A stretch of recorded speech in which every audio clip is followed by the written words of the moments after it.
Mother Teresa novels school Barmer की online classes में आपका स्वागत है। आज देखते हैं 11वीं क्लास में आपका पहला अध्याय शुरू करते हैं। कल मैंने आपको अक्षांश और देशांतर रेखाओं को स्पष्ट रूप से सचित्र समझाया था। आज देखते हैं भारत की स्थिति, विस्तार एवं अवस्थिति। भारत की स्थिति, विस्तार एवं अवस्थिति के बारे में इस अध्याय में आप पढ़ेंगे। तो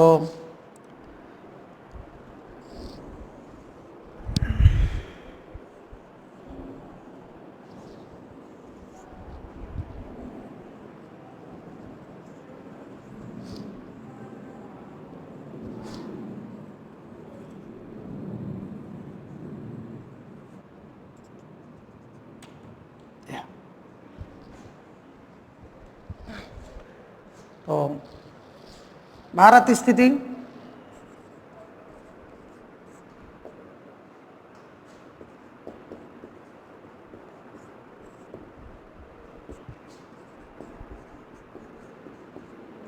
विस्तार।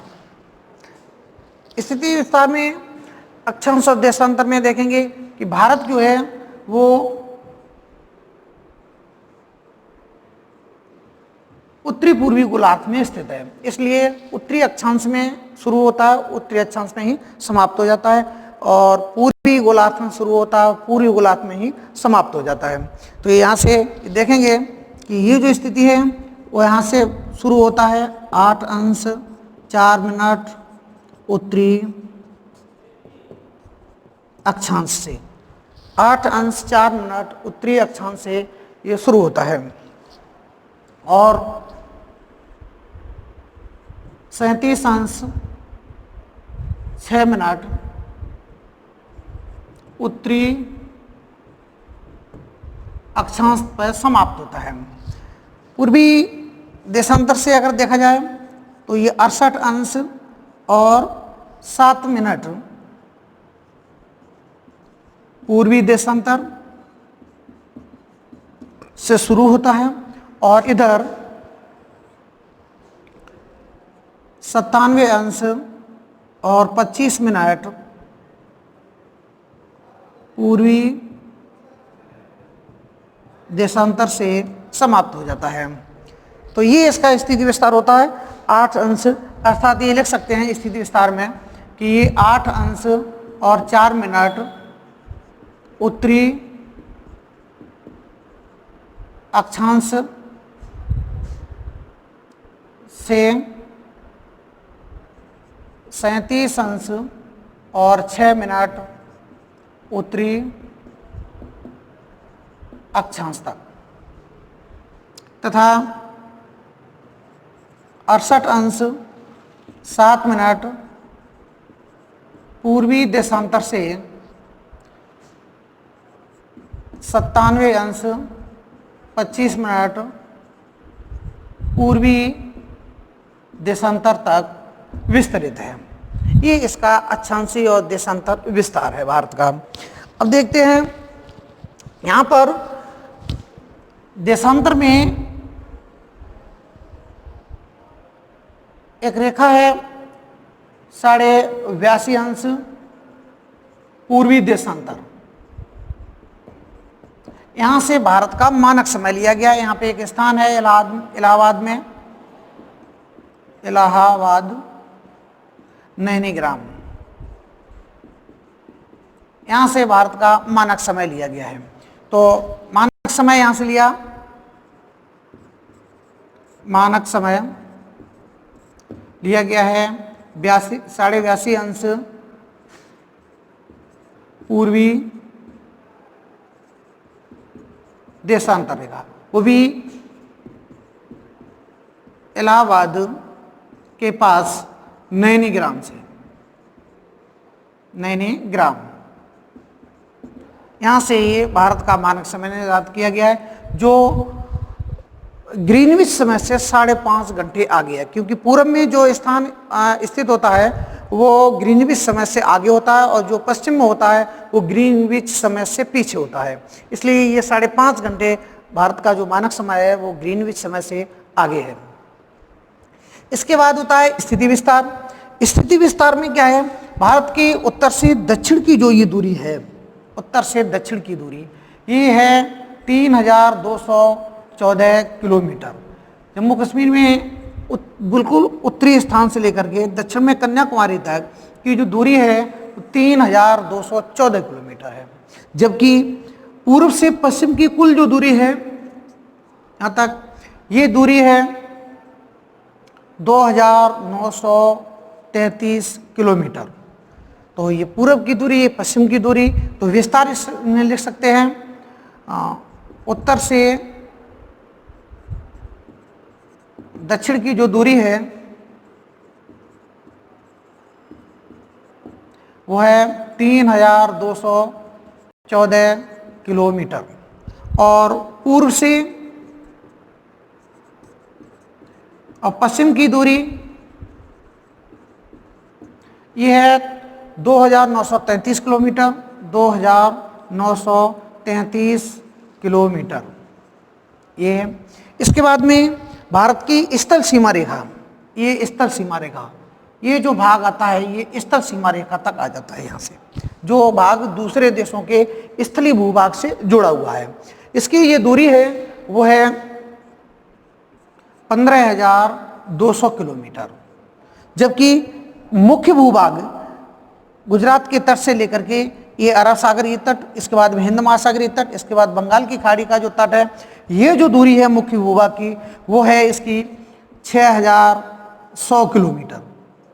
अगर इसमें अंडमान निकोबार द्वीप समूह या लक्षद्वीप समूह, इनकी सभी तटीय सीमा को जोड़ लिया जाए तो ये बनता है 7,516.6 किलोमीटर, ये दूरी है। तो यहाँ लिख सकते हैं विस्तार में स्थल सीमा रेखा,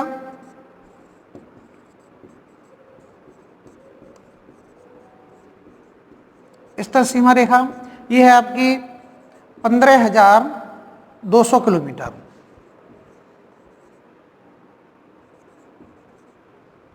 इसके बाद में तटीय सीमा है, तटीय सीमा मुख्य रूप से तो है 6,100 किलोमीटर, और द्वीपों सहित इसकी कुल दूरी है 7,516.6 किलोमीटर। अगर द्वीपों सहित पूछा जाए तो 7,516.6 किलोमीटर है, और यदि मुख्य भूभाग की पूछा जाता है तो 6,100 किलोमीटर की दूरी है। ये हुआ इसका विस्तार। एक बार फिर समझ लीजिएगा, भारत की जो स्थिति है वो अक्षांश और देशांतरों में, अक्षांश में 8 अंश 4 मिनट उत्तरी अक्षांश से प्रारंभ होता है, और उत्तरी अक्षांश में ही 37 अंश 6 मिनट उत्तरी अक्षांश पर समाप्त हो जाता है। अगर देशांतर में देखें तो 68 अंश 7 मिनट पूर्वी देशांतर से प्रारंभ होता है, और ये पूर्व में 97 अंश 25 मिनट पूर्वी देशांतर पे समाप्त हो जाता है। तो एक देशांतर रेखा को पार करने में सूर्य की किरणों को 4 मिनट का समय लगता है, 4 मिनट का। इसलिए सूर्योदय जो होता है वो पूर्वी भाग में लगभग 2 घंटे पहले होता है, और यहाँ 2 घंटे बाद होता है। जबकि सूर्यास्त की बात आए तो यहाँ 2 घंटे सूर्यास्त पहले हो जाता है, और यहाँ लगभग 2 घंटे के बाद सूर्यास्त होता है। तो जबकि इस समय में जो स्थिति है, घड़ियों का समय वो लगभग इस रेखा से जो लिया गया है हर जगह समान होता है, लेकिन स्थानीय समय होता है वो सभी में भिन्न होता है। इसके बाद में आता है जो मानक समय भारत का लिया गया, वो इलाहाबाद में नैनीग्राम से 82.5 अंश पूर्वी देशांतर रेखा से लिया गया है। इसके बाद में विस्तार आता है, उत्तर से दक्षिण की कुल दूरी है आपकी 3,214 किलोमीटर, और पूर्व से पश्चिम की दूरी है 2,933 किलोमीटर, और स्थल सीमा रेखा है वो, ये स्थल सीमा रेखा वो है 15,200 किलोमीटर। और इसके बाद में तटीय सीमा है वो मुख्य भूभाग की 6,100 किलोमीटर है, और यदि इसमें द्वीप समूह की दूरी जुड़ी जाए तो ये है 7,516.6 किलोमीटर। ये हुआ आपका विस्तार। इसके बाद में देखते हैं अब स्थिति।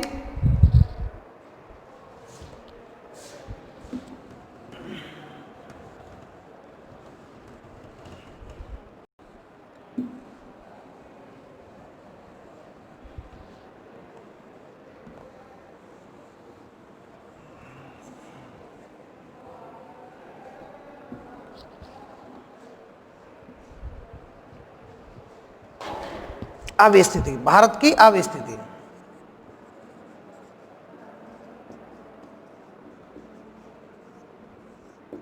भारत की अवस्थिति में देखा जाए तो ये पूर्व होता है, ये पश्चिम, ये उत्तर और ये दक्षिण। अभी यहाँ पर इस भारत के उत्तर और पश्चिमी साइड में यहाँ पाकिस्तान है, पाकिस्तान स्थित है। इसके उत्तर में ये अफगानिस्तान है, अफगानिस्तान। इसके बाद इस दिशा में यानी कि उत्तर पूर्व की दिशा में जो देश स्थित हैं वो यहाँ पर चीन आता है, ये नेपाल है, ये भूटान है, यहाँ पर म्यांमार है, ये इस स्थान पर म्यांमार है, तो यहाँ लिख सकते हैं म्यांमार।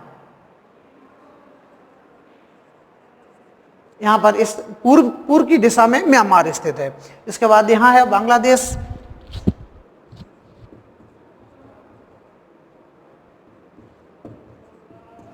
और यहाँ पर है श्रीलंका,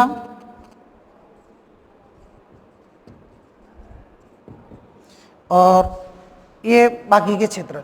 तो भारत के प्रमुख जो पड़ोसी देश हैं वो पाकिस्तान, अफगानिस्तान, चीन, नेपाल, भूटान, म्यांमार, बांग्लादेश और श्रीलंका है। श्रीलंका जो पड़ोसी देश है, इसकी जो सीमा है वो राम सेतु से जुड़ी हुई है, इसलिए उसे पड़ोसी देश में शामिल कर लेते हैं। बल्कि जो समुद्री सीमा है वो इससे अधिक जुड़ी हुई है। तो ये है आपकी अवस्थिति। भारत जो है दक्षिणी एशिया में स्थित है, उत्तरी गोलार्ध में स्थित है, और इसे पूर्वी अक्षांश और देशांतर में देख सकते हैं। इसके बाद आप देखिए अवस्थिति। अवस्थिति ये क्लियर होती है, इसके पूर्व में पाकिस्तान, उत्तर में अफगानिस्तान, उत्तर पूर्व में चीन, नेपाल और भूटान, पूर्व में बांग्लादेश, म्यांमार और दक्षिण में श्रीलंका स्थित है। ये हो जाती है आपकी अवस्थिति। इसके बाद में आप देख सकते हैं इसके तटीय भाग में एक तटीय भाग ये है जिसे पूर्वी तट कहा जाता है,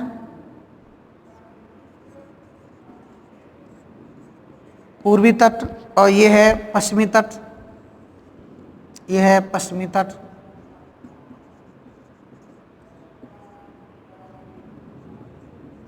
पश्चिमी तट, पूर्वी तट को 2 भागों में बांटा गया है और पश्चिमी तट को 3 भागों में बांटा गया है।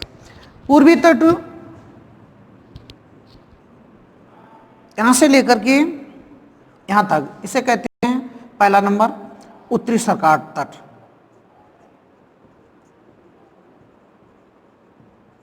सरकार तट, और यहां से लेकर के कन्याकुमारी तक का यह भाग आता है कोरोमंडल तट।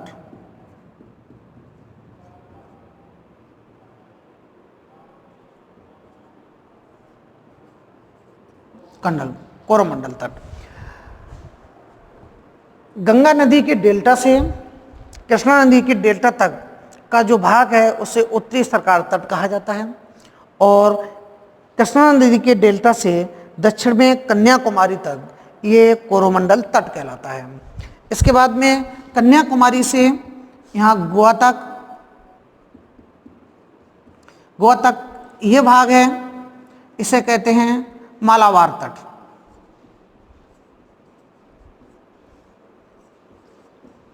और गोवा से सूरत इसको कहते हैं कोंकण तट,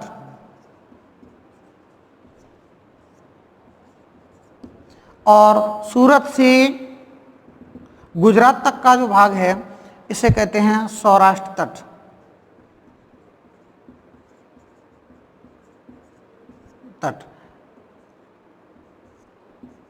इस प्रकार से पूर्वी तट को 2 भागों में और पश्चिमी तट को 3 भागों में बांट देते हैं।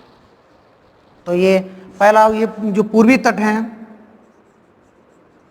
पूर्वी तट, इसका एक उत्तरी सरकार तट,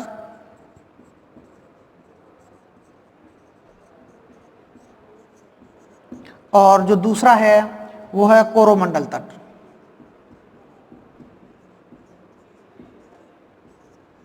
ये पूर्वी तट है। उसके बाद में पश्चिमी जो तट है, इसमें आपका तीसरा आता है मालाबार तट, और चौथा आता है कोंकण तट। इसके बाद में पांचवा आता है सौराष्ट्र तट।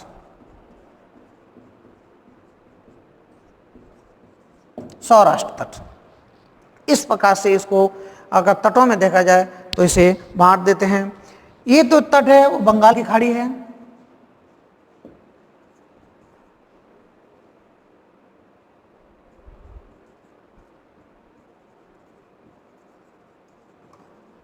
और यहां अरब सागर है। यहां पर हिंद महासागर है, हिंद महासागर।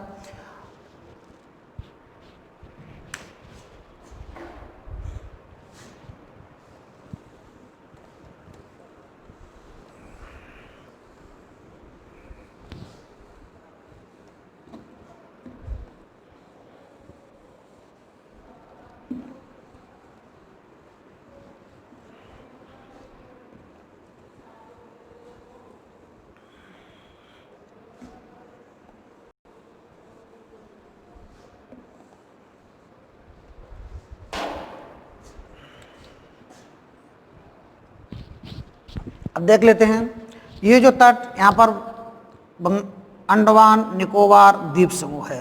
ये है अंडमान निकोबार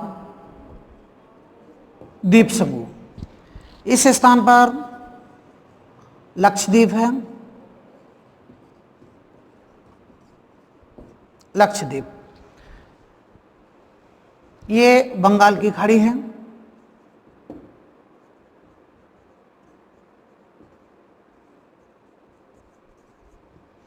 ये अरब सागर है। इस भाग को यहां खंभात की खाड़ी कहा जाता है, खंभात की खाड़ी। यहां पर कच्छ की खाड़ी कहा जाता है,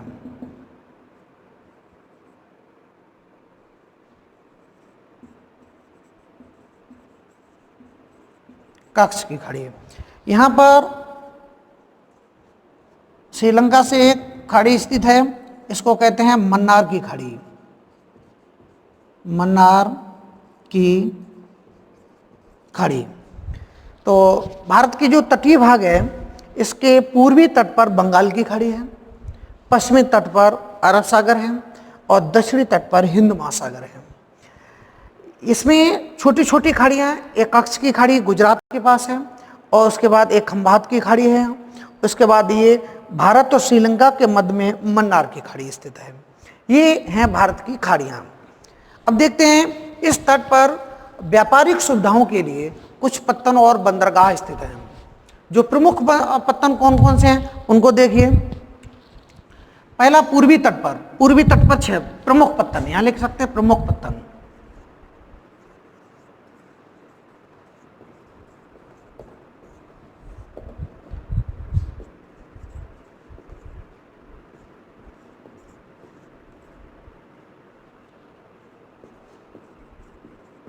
पूर्वी तट के पत्तन, पहला देखिए पूर्वी तट का पहला पत्तन जो है वो आपका कोलकाता। यहां पर नंबर 1 है कोलकाता। दूसरा यहां हल्दिया,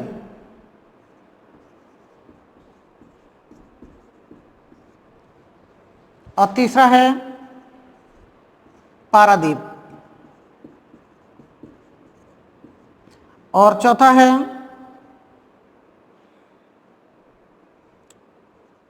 विशाखापट्टनम।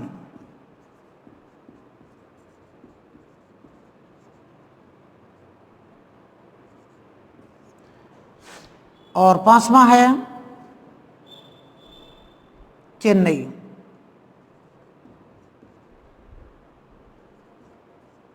और लास्ट छठवां है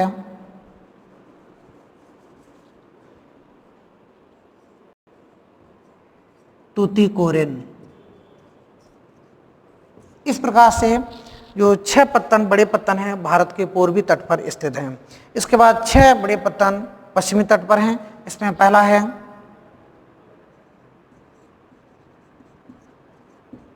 कांडला, दूसरा है मुंबई और तीसरा है नाहवा सेवा।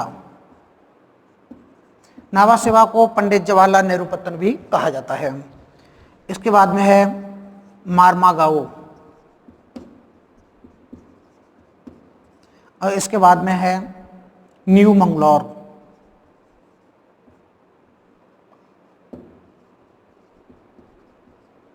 और इसके बाद में है कोच्चि।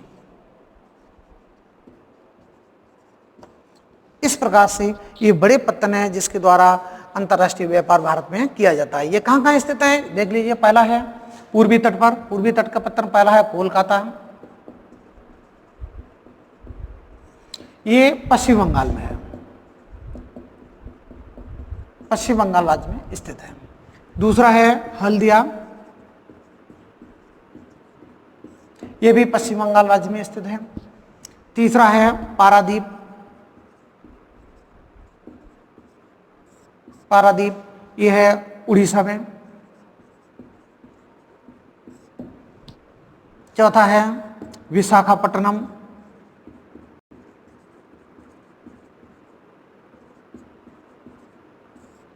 ये है आंध्र प्रदेश।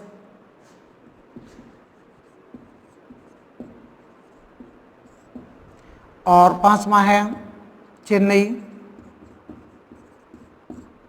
यह है तमिलनाडु में। और छठवां है यह है तुतिकोरिन,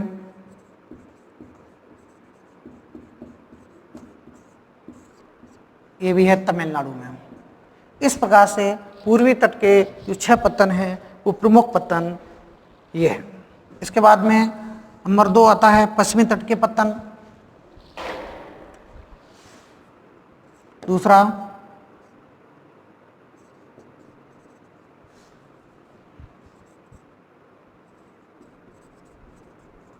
पश्चिमी तट के पत्तन, इसमें पहला है कांडला, यह है गुजरात में। दूसरा है मुंबई, यह है महाराष्ट्र में। तीसरा है नाहवा सेवा,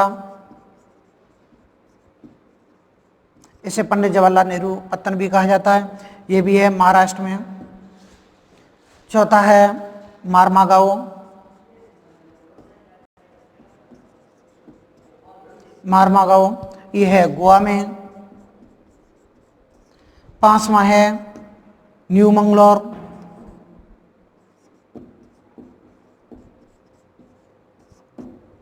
ये है कर्नाटक में। और छठवां है कोच्चि, ये है केरल में। इस प्रकार से ये प्रमुख पत्तन है 6 पूर्वी तट पर और 6 पश्चिमी तट पर। इस पत्तनों के द्वारा भारत के जो अंतर्राष्ट्रीय व्यापार है वो विभिन्न देशों से संपन्न होते हैं।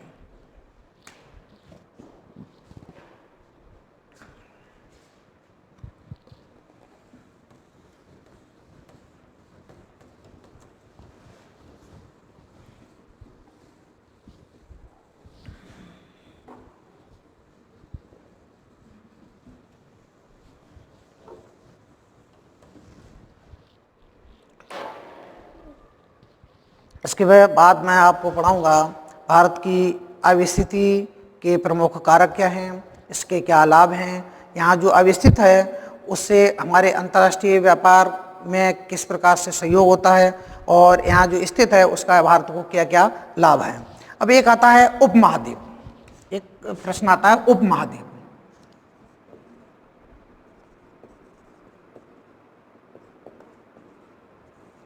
भारत को एक उपमहाद्वीप भी कहा जाता है। पहले देखिए उपमहाद्वीप की परिभाषा क्या होती है। देखो, धरातल का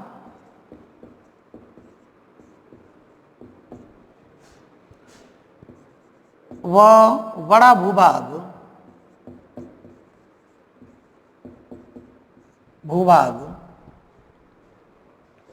जिसमें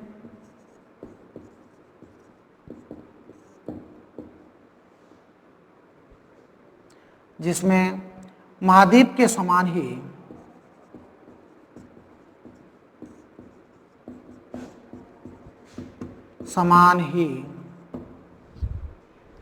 विविधताएं पाई जाती हैं,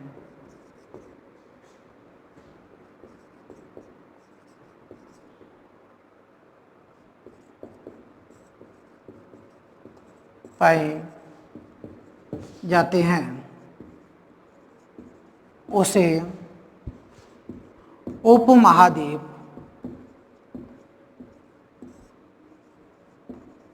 कहा जाता है।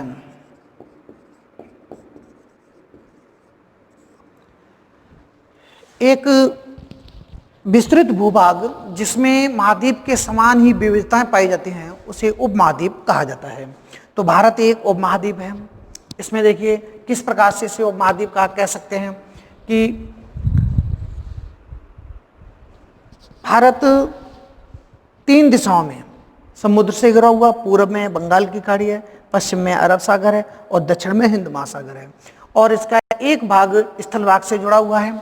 इसके पूर्व में म्यांमार है और बांग्लादेश है। उत्तर पूर्व में चीन, नेपाल, भूटान स्थित हैं। उत्तर में अफगानिस्तान है और उत्तर पश्चिम में पाकिस्तान स्थित है। इस प्रकार से भारत में विविधताएं और अन्य विविधताएं कैसी हैं उपमहाद्वीप के कारण। तो लिखेंगे भारत उपमहाद्वीप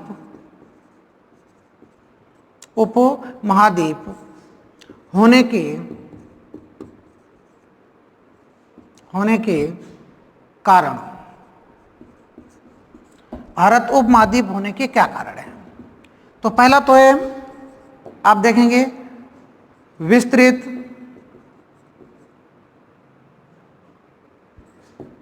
क्षेत्रफल या विशाल क्षेत्रफल कह सकते हैं, विशाल क्षेत्रफल। दूसरा विशाल जनसंख्या,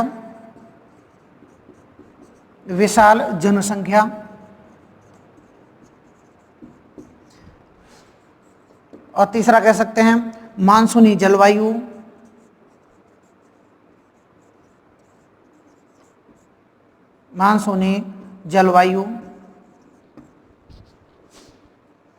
और चौथा है धरातलीय भिन्नताएं,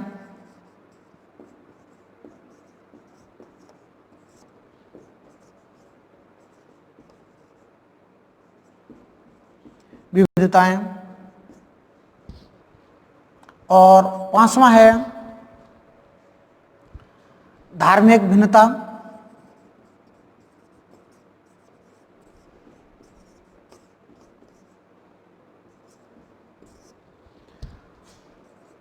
आर्थिक भिन्नता,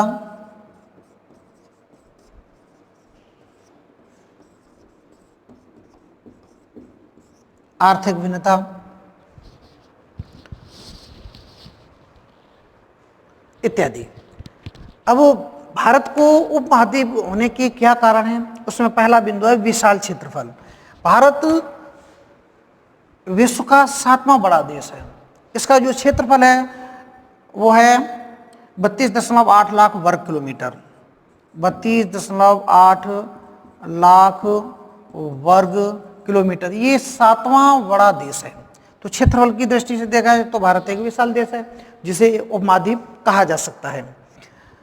विशाल जनसंख्या, 100 जनगणना 2011 के अनुसार देखा जाए तो 121 करोड़ जनसंख्या है। 21 करोड़। ये विश्व की 17.5% जनसंख्या रखता है। तो भारत में एक विशाल जनसंख्या है और विश्व में भी चीन के बाद इसमें दूसरा स्थान आता है। तो जनसंख्या की दृष्टि से देखा जाए तो भी भारत एक विशाल देश है। मानसूनी जलवायु, भारत में मानसूनी जलवायु आती है।